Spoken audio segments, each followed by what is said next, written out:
Organic cultural lab, tissue lab और agree tourism centre की स्थापना के लिए भी धनराशि का प्रावधान इस बजट में किया गया है। इसके साथ ही विभिन्न जनपदों में 6,600 राजकीय नलकूपों के आधुनिकीकरण और डार्क जोन में स्थित 5,569 असफल राजकीय नलकूपों के पुनर्निर्माण के कार्य के लिए भी यहां पर बजट की व्यवस्था की गई है।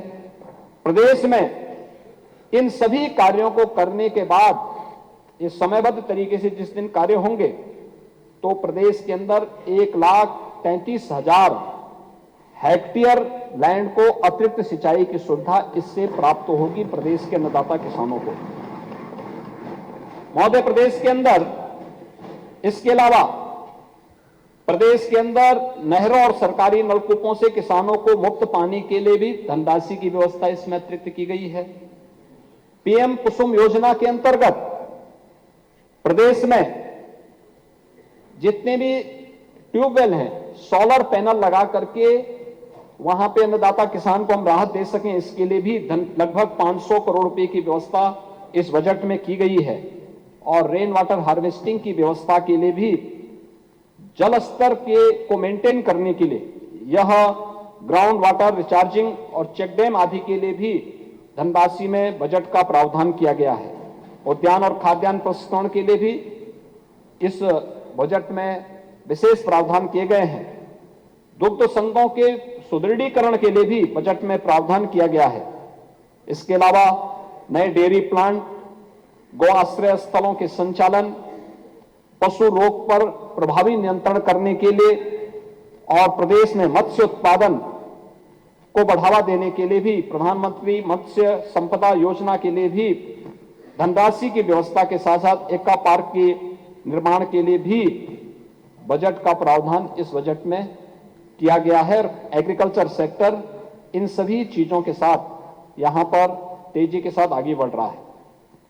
महोदय, प्रदेश के अंदर हम सब इस बात को जानते हैं कि अवस्थापना और औद्योगिक विकास की जो ग्रोथ है वह दो बातों पर निर्भर करती है, एक स्टेबिलिटी पर, दूसरा सस्टेबिलिटी पर। और ये ग्रोथ के लिए बहुत आवश्यक है। आज प्रदेश सरकार ने इस दिशा में तेजी के साथ आगे कार्य किया है। 46 वर्ष के बाद बुंदेलखंड में, कानपुर झांसी के बीच में हम लोग बुंदेलखंड क्षेत्र में एक नए औद्योगिक विकास प्राधिकरण बीडा के गठन की कार्रवाई को आगे बढ़ा चुके हैं। यानी 46 वर्ष के बाद प्रदेश में एक नया औद्योगिक शहर आएगा और इसके लिए हम लोगों ने सभी औपचारिकताओं को पूर्ण किया है। बजट का प्रावधान इसमें किया गया है।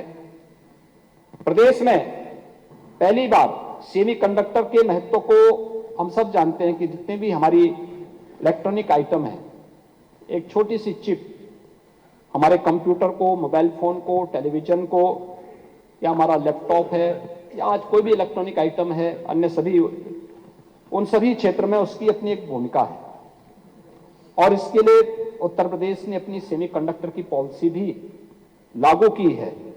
इसके लिए हमारे पास तमाम प्रस्ताव प्राप्त हुए हैं जिन पर कार्रवाई आगे बढ़ रही है, जिन कार्यक्रमों को हम आगे बढ़ा रहे हैं। एफडीआई और फॉर्च्यून 500 फॉर्च्यून इंडिया 500 कंपनियों के लिए भी एक नई पॉलिसी हम लोगों ने प्रदेश के अंदर लागू की है। महोदय, किसी भी राज्य द्वारा बड़े पैमाने पर वैश्विक निवेश को आकर्षित करने का यह किसी राज्य के द्वारा किया गया पहला प्रयास है। यह पहली पॉलिसी देश के अंदर आई है और इसके लिए हम लोगों ने बजट में भी धनराशि की व्यवस्था की है। मुझे एक बात बताने पे प्रसन्नता है कि पिछले 7 वर्ष के अंदर कुछ अच्छे परिणाम हमारे सामने आए थे और उसके बाद जो सुझाव और जिस प्रकार के हमारे सामने कुछ कठिनाई आ रही थी, उसके बाद हम लोगों ने पॉलिसी भी हम लोग लेकर के आए।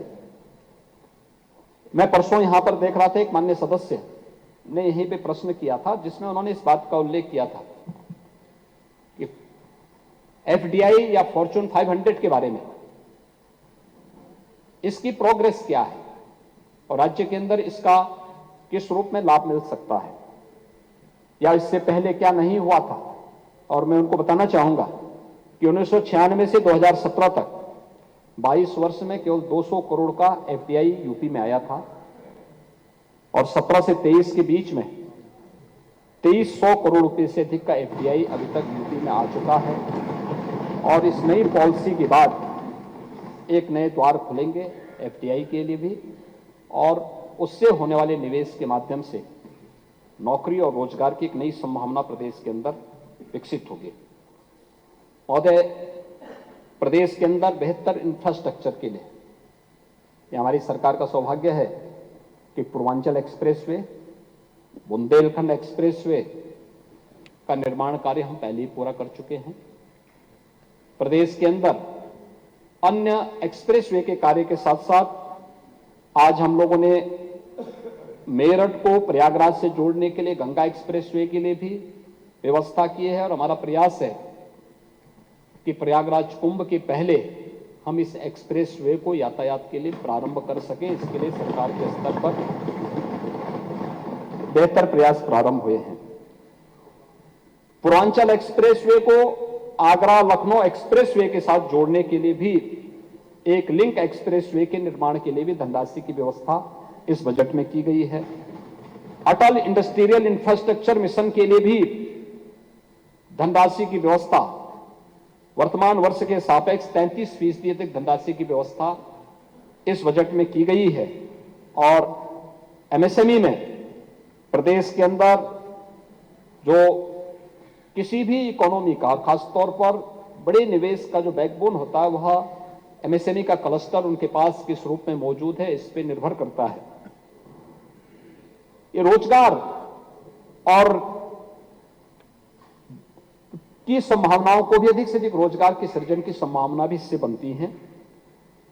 और इस सेक्टर में जो 2017 के पहले लगभग पूरी तरह उपेक्षित सा था, आज वह 2016-17 तक प्रदेश में कुल 28,000 करोड़ रुपए का ऋण वितरण होता था एमएसएमई सेक्टर को, क्योंकि जो हमारा पोटेंशियल था, जो प्रदेश के अंदर संभावनाएं थी, उस फील्ड की उपेक्षा की गई, उसको हतोत्साहित किया गया।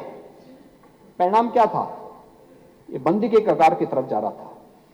आज प्रदेश ने जब थोड़ा भी उसमें प्रोत्साहन दिया, अभी हम लोगों ने 22-23 में 1,60,000 करोड़ रुपए का ऋण उपलब्ध एमएसएमई यूनिट को प्रदेश के अंदर उपलब्ध कराया है। जो पहले केवल 28,000 था, आज 1,60,000 करोड़ पहुंचा है और 24